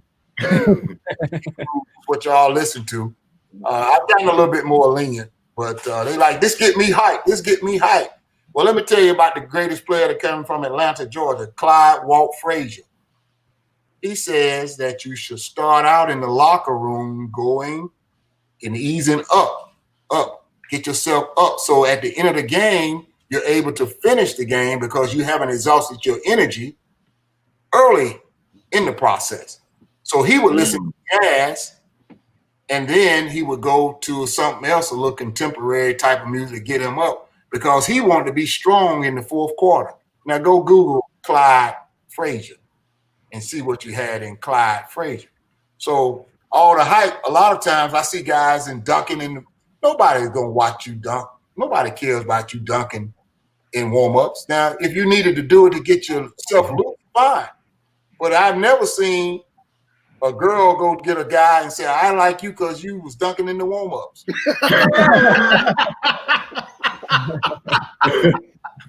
It's crazy. So to answer your question, I've gotten a little lenient, but I still have to be respectful of myself because there's some things I just can't listen to, but so much. And I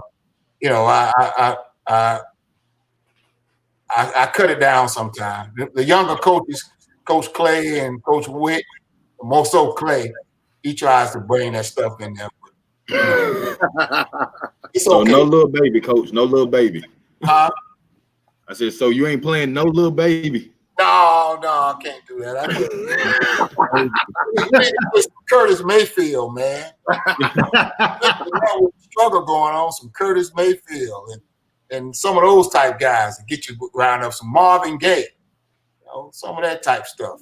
And then see you ease on up when that game coming to that time, when it's winning time, you got all the energy in the world to finish. Because it's all about finishing. It's all about finishing. Got to finish. Got to school them, Coach. Got to school them. Hey, man, Coach, I definitely appreciate you coming on. It's been incredible, man. An incredible experience. Hoping that we get through this COVID thing intact and soon, and that there's no delays on the season, because we want to be in the building. We want to be at Forbes Arena watching you guys and cheering you guys on. So definitely looking forward to that. Well, thank you for inviting me, and I'll stick around you guys and look at the tape, but I might not comment because I have to watch. See, I'm a congressman, and they expect for me on the NCAA committee, so they expect for me to be right. I probably it's 40 acres and a mule, but we need it back. They promised it to us. Mm-hmm. Certainly did. It's that time. Pay us in cash. Yes. While we get it. Pay us in cash. Just a little knowledge. They promised it. So For sure. Stand by your promise, America. For sure. I'm about that reparations life, Coach. Pay your debts. I got a whole nother podcast for that. Let's get to it, man. Who want to go first? Which one of y'all want to go first? I'm taking the night off. Load management. I'll drop mine, man. I don't got no players tonight.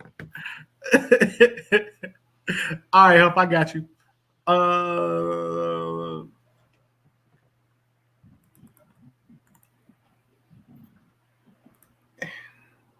Here we go, Huff. You up first.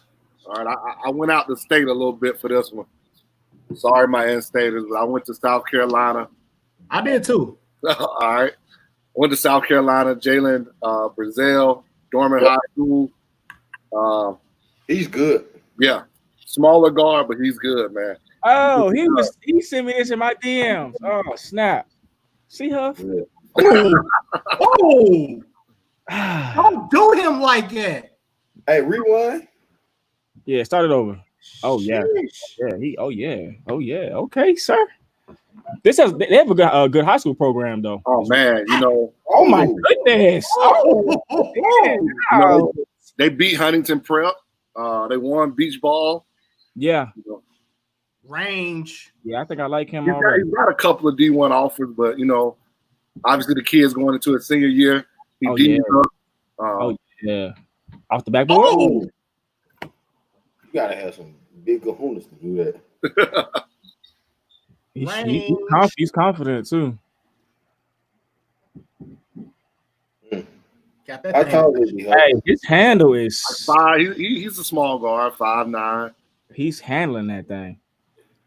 Beach ball right there. Oh, oh, We need to get him on. We need to get him on. Too. oh. Range. He's stroking it.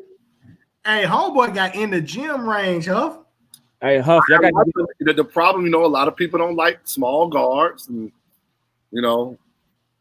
Huff. Y'all got to get the beach ball classic soon, man. You got to get there. yeah. I'm expecting y'all to be there soon. Hey man, we went there when I was at St. Francis, so It's probably one of the best events in high school basketball. What year is this young fella? 2021. Okay. That's tough. Dang, you see what happens when you don't check your DMs? Shoot. Hey Bryce, you would have wanted him too. You would have took him with you. Heck yeah, I take him. He can play right now. Well, I got a lot of guards. He can't play right now, but yeah, I took him. That pass. Yeah, he's nice. You see why he's where he is. High IQ. When you got good highlights, man, we'll let you rock out for a little bit, dog. You got to bring some good highlights. We'll let you rock out. That was definitely. Man, I really like that kid, man. I think if somebody takes a chance on him, no matter his size, they're getting a damn good player, man. Good basketball IQ, can shoot it, can get to the paint, like Coach said. CY. I remember way back in the day, CY said, man, if you can get to that paint as a point guard, you open it up for yourself and everybody else. So, no doubt. He's very talented, but I'm gonna go back to old school coach. He said the only good thing a little man can do for me is show me what a good big man is. I like that. That's tough. That's tough. That's what the old school coaches said, but I gotta keep that in my back pocket. That's old school, but the game has changed because the rules are different by touching. The quicker players now, like Trey Young, has an advantage because of the game. So it's different. Yeah. The three-point line and the way they call the game. So those type of kids there could excel in the game now. So good point. But I just gave y'all an old school thing. Only thing a little man can do for me is show me what a good big man is. No doubt. Who we want on next? I want me to go, lock you going. It doesn't matter. I'll give Dave some love. Dave sent one too. Dave got more players in his inbox. I don't know nothing about this kid that Dave sent. Is he? How tall is he? He better not be 6'8", because if he's tall, I'm gonna text Dave as soon as we hang up. I have no idea. I can't tell you. I didn't even get a chance to watch the highlight. So hopefully Dave sent me something appropriate for the show.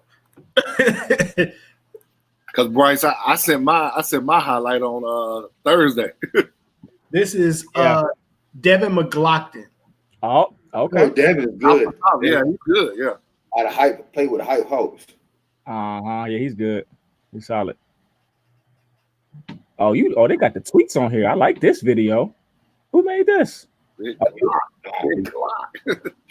Big Glock. Hey. Okay, big fella.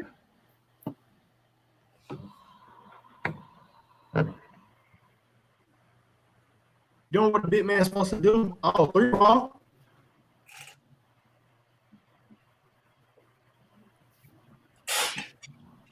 Gotta love a big guy with skills, man. Dang. Gotta reach out to Hoop Hitting Gems on this kid. I don't know necessarily what he got. Lock, you know? I don't. You gotta, I'm gonna keep my mouth shut. Look like a big guy that can shoot it well, finishes at the rim, doing what a big guy's supposed to do. What high school is he at again? Denmark? No, South Forsyth. Oh, okay. I thought he was at Denmark for some reason. He's got a nice stroke. Nice shot. Judging by the tape, he looked like he might be 6'6", 6'7", something like that. Good footwork, boy. That's the key when you're watching big players. You watch their footwork. Look at their footwork.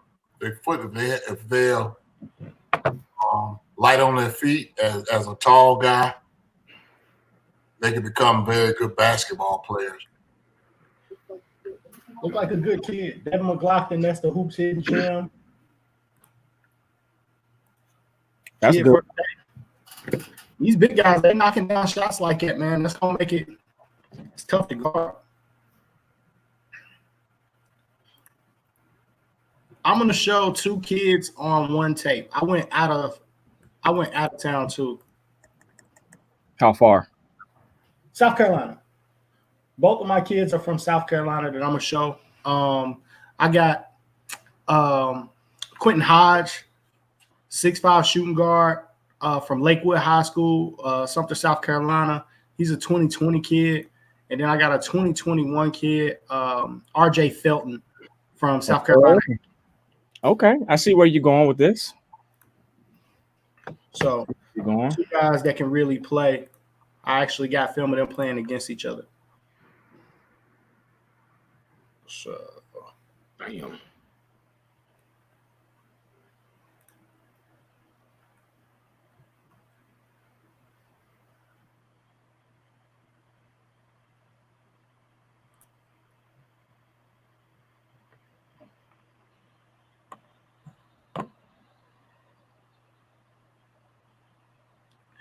you got RJ Felton is going to be in green playing for Aiken. And Quentin Hodge, Lakewood, is going to be in white. This Quentin Hodge bringing the ball up. Just a strong physical guard, man. Looks like he finishes at all three levels, man. Can shoot it. Yeah. Creates open opportunities. Passes the ball well. Like just a big, strong physical guard. That's RJ Felton. That's number 3 playing for the Georgia Stars this year. That's the Georgia Stars. Yeah. Athletic. 2 guards that are just built really well, man. Some of my big guys, man. South Carolina kids don't always get the same amount of love. You know, a lot of times it depends on who you play for, where you play at. But this game, this Lakewood versus Aiken game, I got a chance to watch the full film. This is a really good game. RJ trying to finish right there. And Savage block with it. 2 kids that play defense too, man. Like yeah, that's what I noticed. Play defense.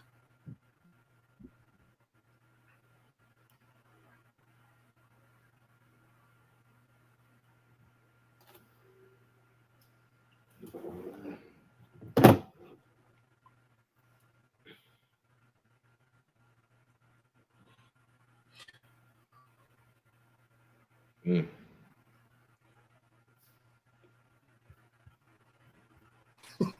Give me that.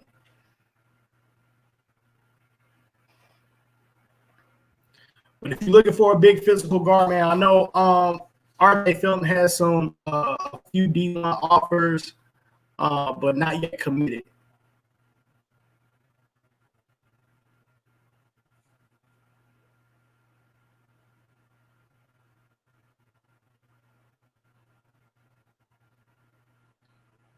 Love highlights of guards doing what they're supposed to do, move the ball, even though I don't get credit.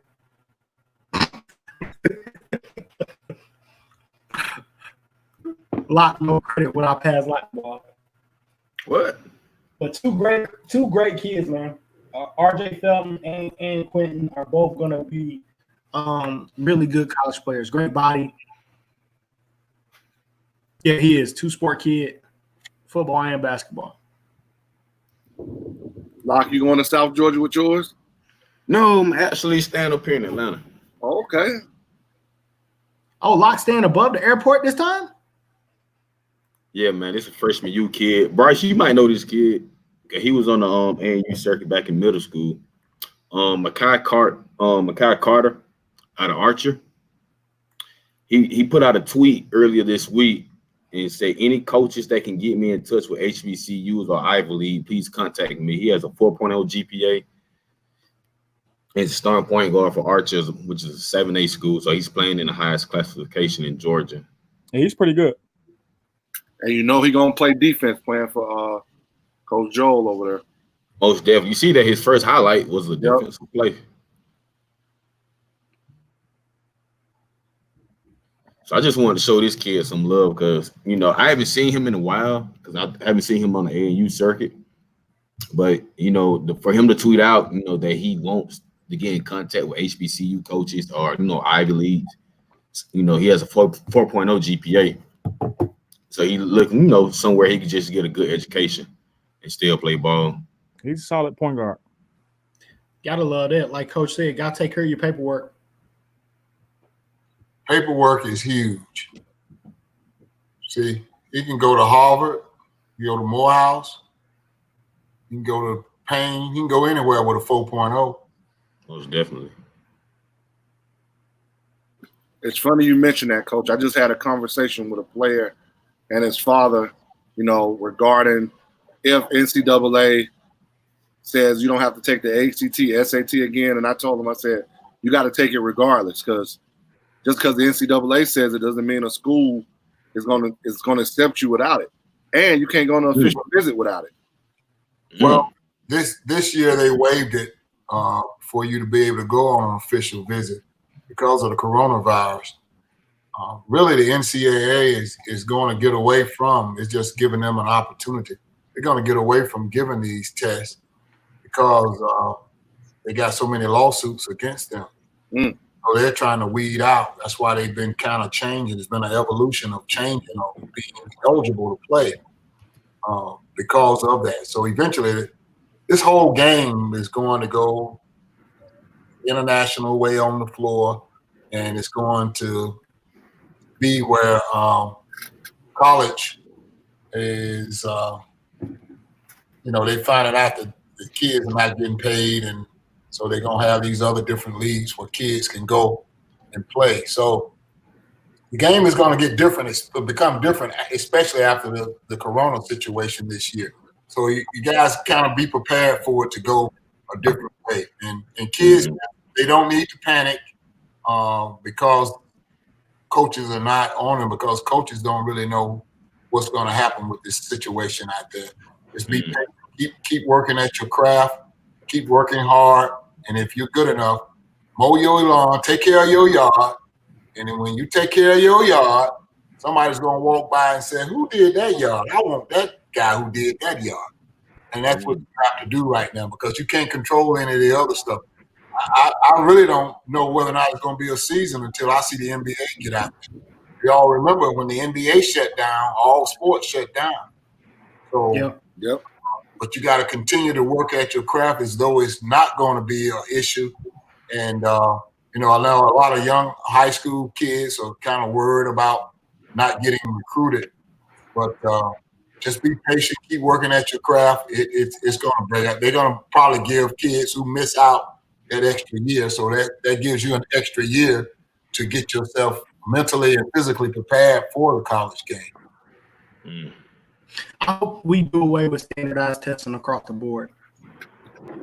Hey, well, it's done away in Georgia, so Yeah, it's done in Georgia, yeah. At least for a year. at least for a year. I hope it's done away with altogether. I don't want, and I asked that question, that doing away with standardized testing doesn't mean that teachers actually get to teach instead of teaching just based off of what's on the test. Because I'm hoping Black history comes back. Well, here's what the NCAA has found. This is why they're changing the rules.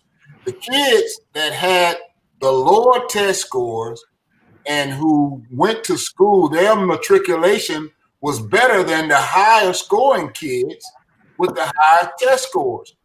And the reason why is they don't really know, but they were thinking that the kids work harder with the lower grades, having to prove something, and they will put in programs to help them in their matriculation in college.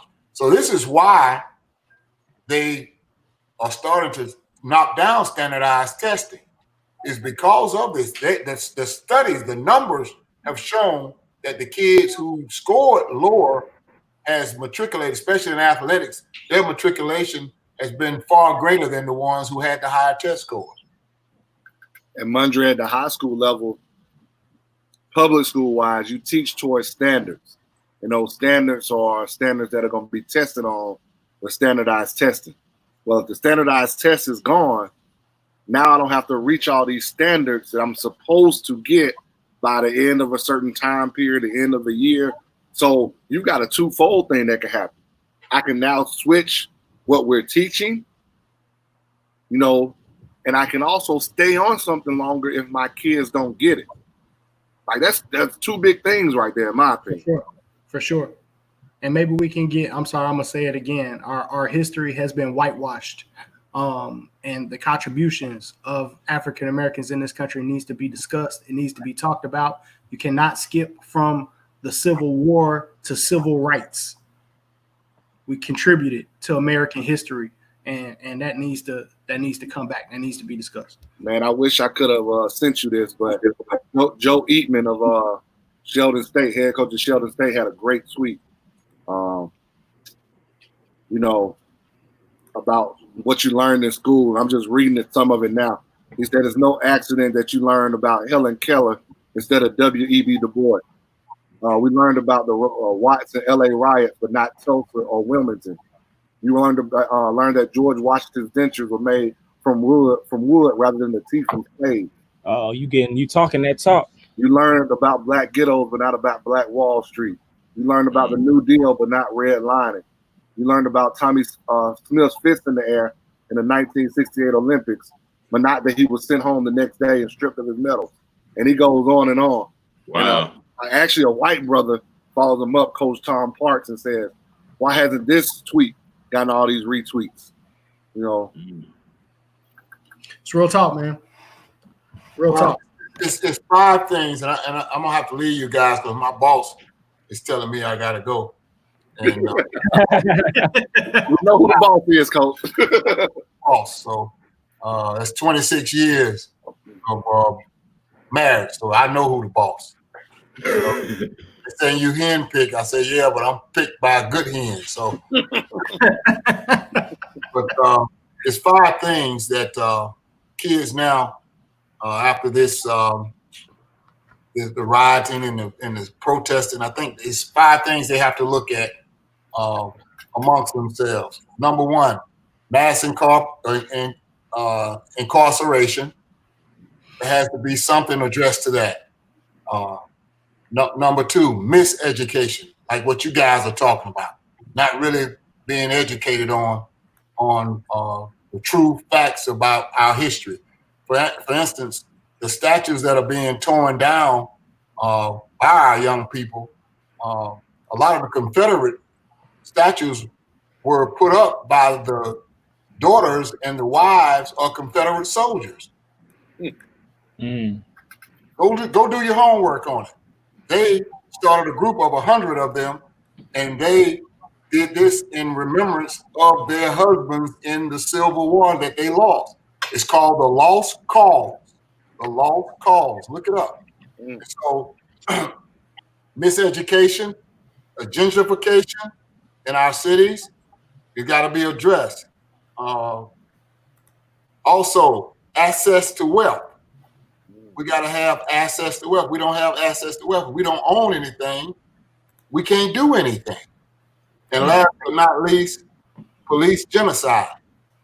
Those are 5 things that I hope our young people, and I would talk to my team about it, take the baton and start to make our officials in politics accountable for one of those 5 things when they get to office. If you want my vote, you got to deal with one of these 5 things.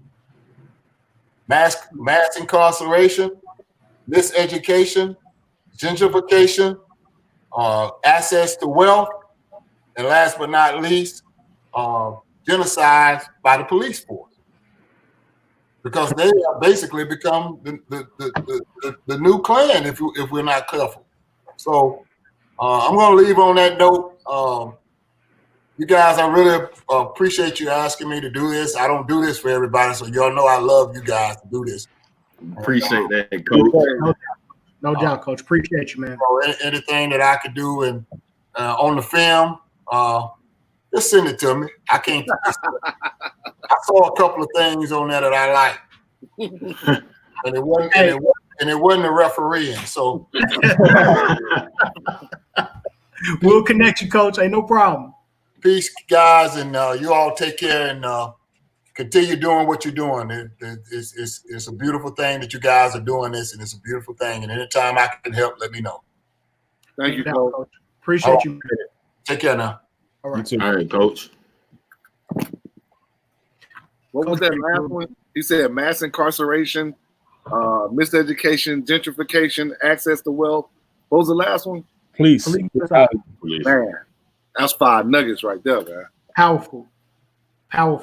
Those 5 things right there sum up, why we have the issues we have as far as Black men. A lot of them. You know what I mean? And if you touch one of those issues, you could be in trouble.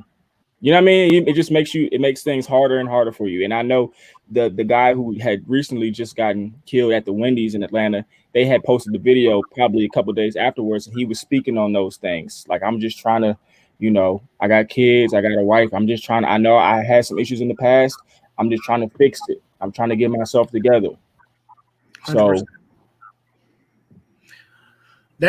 It's one thing, man, too. And the reason why I think people have taken my push of HBCUs in a different way, almost as if I'm screaming for segregation. And I'm not. What I'm angry about is miseducation. Like, when I talk to y'all brothers who have been to an HBCU, and I talk to so many people who have been to HBCUs, the history lessons and the teaching that you guys get and what is so much different than the education that I received when I went to school. Yeah. And when we talk about the impact of enrollment numbers going up at HBCUs with the more athletic success that we have, I'm not expecting those enrollment numbers and those seats to all be filled by Black people. White people go to HBCUs. Yeah.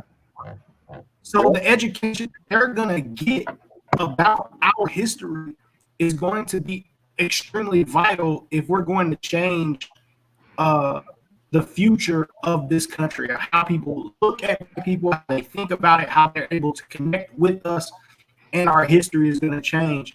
The more we drive those enrollment numbers up at HBCU. So I want to see that get done. It's not about segregation. We're better together. But how do we handle the miseducation piece? Madre, when in my class at Morehouse, we had a white valedictorian. He had over 4.0. No doubt. Successful guy. Gotta have more of it, man. We do. Yes, indeed. It's a lot of value that our HBCUs bring to the community. So I want to see that come back. But man, love of the game. I'm gonna go get a fried pork chop sandwich. You want an ear? You want a pig? You want an ear sandwich? Too. Yeah, man. With the hair still on it. Got the hair still on it. All with the hot sauce and the onions. Man. Yeah, man. I gotta ear. I gotta do my Father's Day thing. But I love you guys. Hey, what do one do for you on Father's Day today? He hooked me up, man. So I got a nice card, man. Got some candy. He got me my favorite downstairs, man. He knows the way to my heart, man. What's your favorite candy? Those Skittles. It's some sour candy, isn't it? Yeah. Man, I'm so proud of my son, man. He ended the year with straight A's this year, man. Like, he really grinded it out this year, man. Be the change, the one. Be the change. Hey, yeah, man. I'm gonna test the one to give you some swag.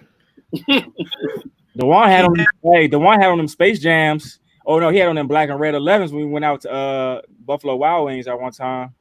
Oh yeah, yeah. His shoe game is freaky. On He's fleek. a lot more swag than me. But I'm so proud, man. He's worked so hard to do what he's done. And my youngest son got his first dunk. Hold on, what? 17. So a lot of people don't see Gavin because Gavin is not a hoop head in the same way that Dewan is, but he does play, but he's younger than Dewan. He's gonna be a rising freshman this year, and he's dunking the ball now, man. He got his first dunk over quarantine, man. He dunking the ball at 5'7". Damn. So That's proud dope. of him too, man. He just told me that he wanted to learn how to make beats. He wants to be a producer. So we trying to figure that out. That's But dope. You got to get the MacBook. You go ahead and get it started that way. yeah. Now Gavin's been a straight A student for years, since forever. But so definitely proud of him as well. I don't, because he's been doing it, I don't want to make him think I'm not proud of that. But for the one, I know how hard he had to work to get there. So proud of my young man, man. I'm happy as happy can be. Look, hey, Coach Anderson, if I was doing his work, He said because it was online learning. if I was doing his work, he definitely wouldn't have had straight A's. Because once you start getting math with letters, that's it for me. I'm done. Cancel Christmas for me. But man, I love you guys. That's our show for today. We'll be back on Thursday with another great interview, man. So keep rocking out. Let's keep doing this thing. Let's keep making it happen, man. That's the Love the Game podcast, man. We out. We out.